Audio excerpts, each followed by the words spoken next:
I salute you all in the mighty name of our Lord Jesus Christ, and I'm also welcoming you that we may share together in the word of the Lord. The Lord is my right and my salvation. Whom shall I fear? The Lord is the stronghold of my life. Of whom shall I be afraid? Pray. We thank you, our Father, for you are always assured of your presence with us, our Lord. May you bless our moment in your presence. We pray all this believing trust in Jesus' name. Amen. We are going to do our first Bible reading. That is taken from the book of Isaiah 43, and I'll read from verse 1 and 2. But now, this is what the Lord says. He who created you, Jacob, he who formed you, Israel, do not fear, for I have redeemed you. I have summoned you by name, you are mine. When you pass through the waters, I'll be with you. And when you pass through the rivers, they will not sweep over you. When you walk through the fire, you will not be burned. The flames will not set you ablaze. Our second Bible reading is taken from the book of John, chapter 14. I'll read verse 15 to 21. If you love me, keep my commands. And I'll ask the Father, and he will give you another advocate to help you and be with you forever, the Spirit of truth. The world cannot accept him because it neither sees him nor knows him. But you know him, for he is with you and will be in you. I'll not leave you as orphans. I will come to you. Before long, the world will not see me anymore, but you will see me. Because I live, you also live. On that day, you will realize that I'm in my Father, and you are in me, and I'm in you. Whoever has my commands and keeps them is the one who loves me. The one who loves me will be loved by my Father, and I too will love them and show myself to them. I salute you this early morning in the mighty name of our Lord Jesus Christ. Today I'm sharing on the nurturing nature of God. This early morning I'm encouraged in Christ that he has put the hope of eternal life in my soul and has continued to encourage me to live for him. The whole of this month, we are discussing about the Holy Spirit.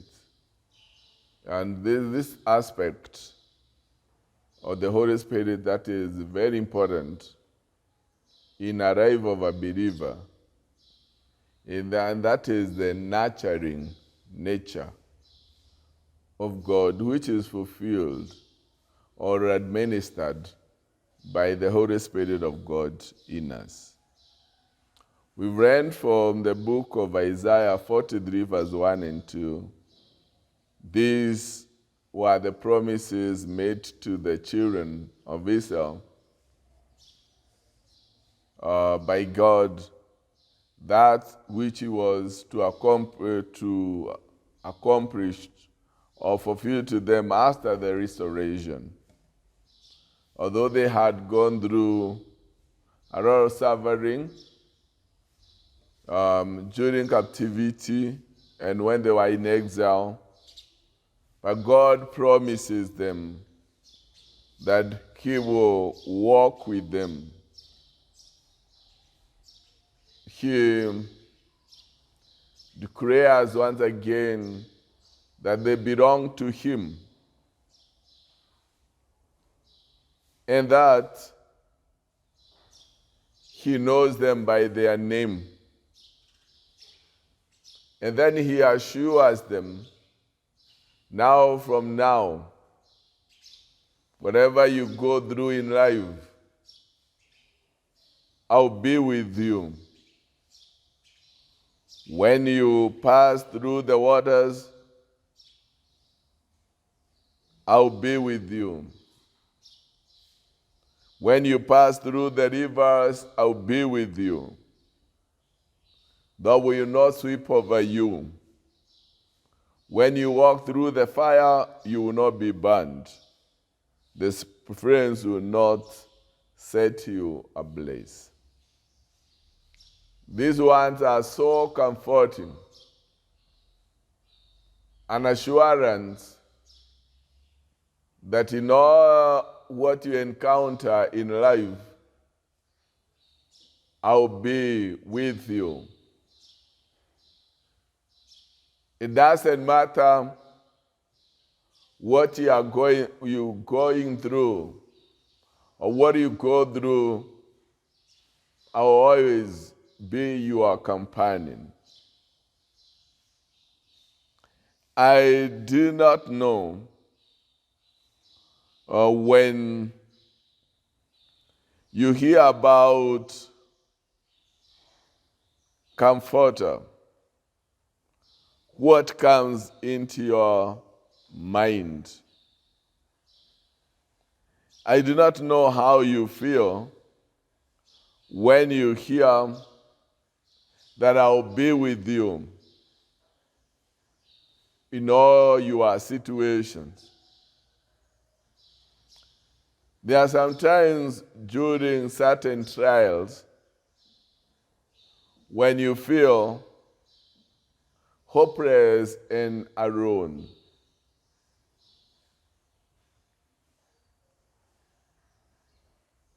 These times,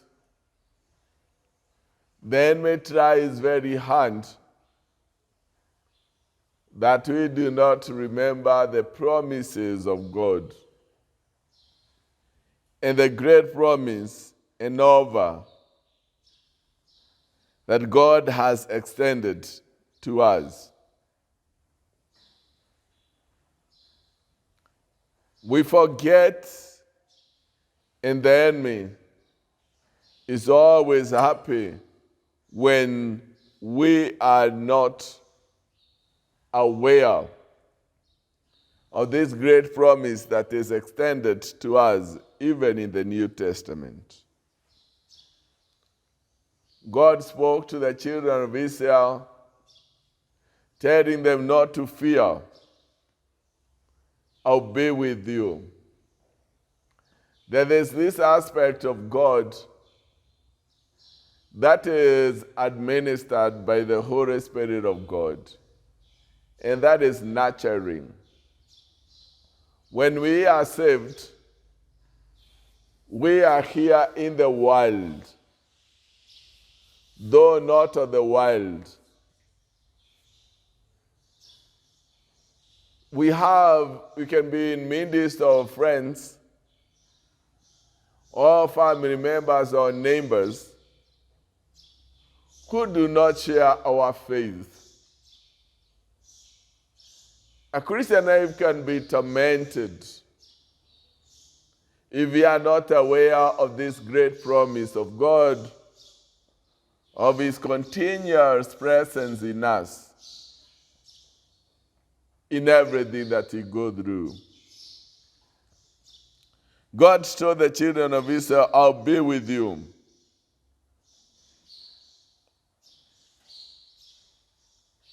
And the comfort that God promises here is of a real friend who abides with you, who loves you, a real friend who will not abandon you in the midst of difficulty. Like a friend who will encourage you, a friend who will be beside you to strengthen you when you need most. a friend who will be a counselor, a friend who will take time to listen to you, to hear your deepest woes, a friend who will offer you wise advice and help you at the times of difficult decisions. And that is what God promises to be.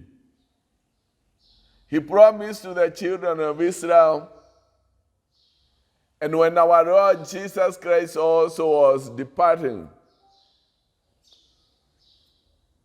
physically from this world, he promised to his disciples, he made a promise to his disciples where we have read, that it is for your good that I go. When I go, the Comforter will come. I will not leave you as orphans. The Holy Spirit of God will come upon you, will be in you. The world may not see him, but you will see me. I will reveal myself to you. This is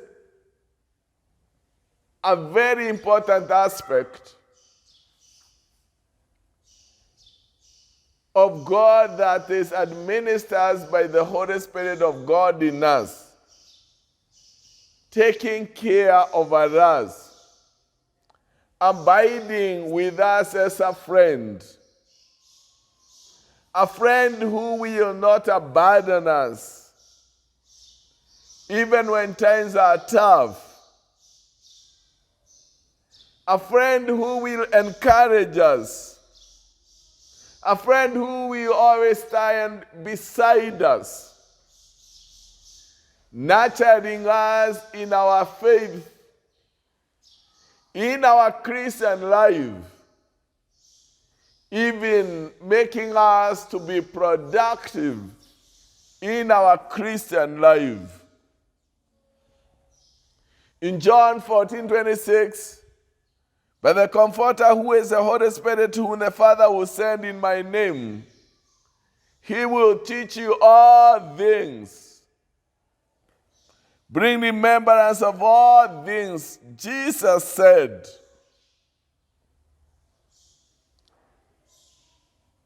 The Comforter, who is the Holy Ghost, whom the Father will send in my name, will teach you all things and bring all things to remembrance. And whatsoever I said to you,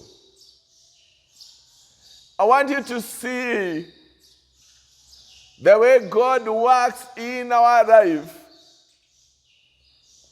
nurturing us through the Holy Spirit and making us to move. It doesn't matter how harsh the world is and the things that surround our life. God does not promise comfort, but he promises to provide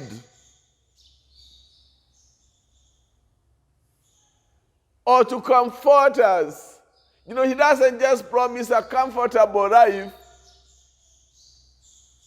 but he promises comfort in times of need. When the world is harsh on us, a human soul needs a companion. Not just a physical companion. Our friends are not able to get into our inner issues as they are. It is only God through the Holy Spirit who gets into our inner issues. And he provides the comfort that we need.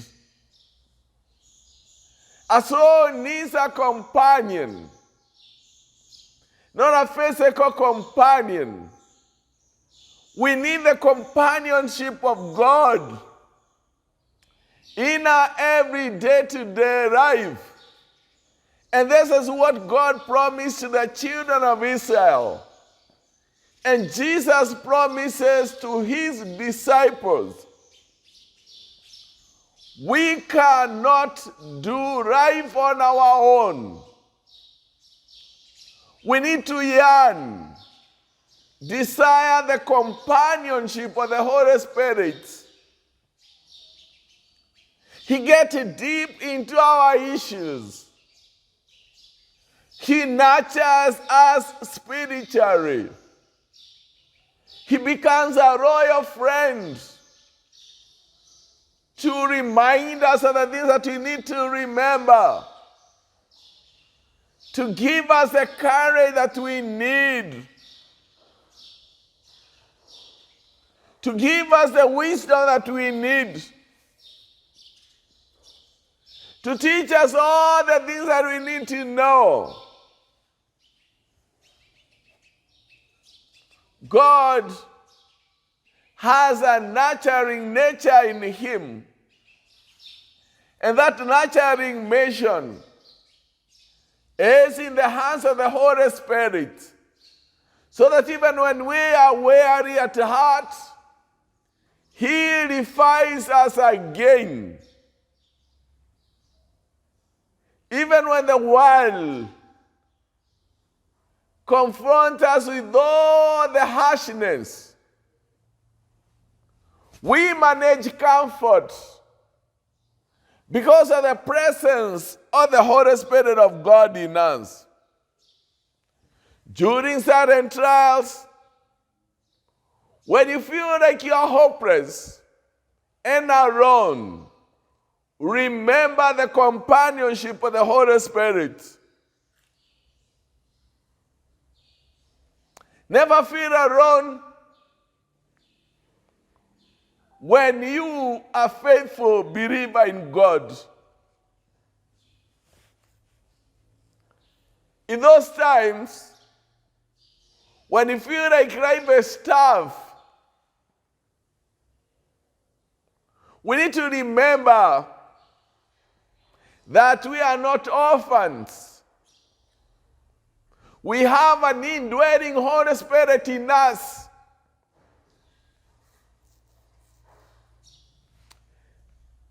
The picture of God is only complete in us when we capture these aspects of his nature. His tender love, the way the Holy Spirit renews our strength because of the tender love of God.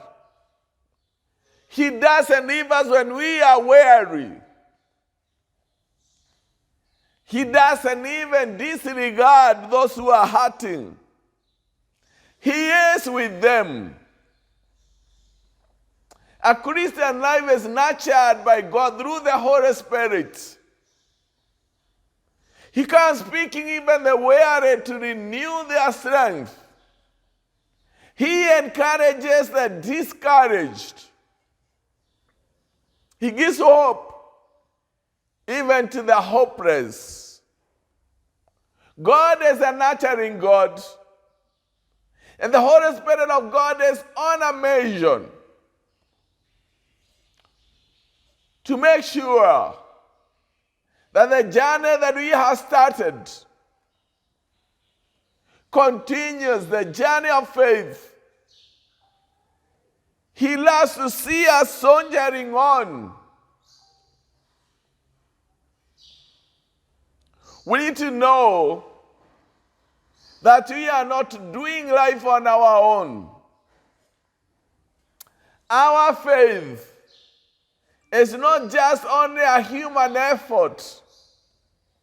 The Holy Spirit of God is in us, giving us that energy, giving us that confidence, renewing our strength and our hope.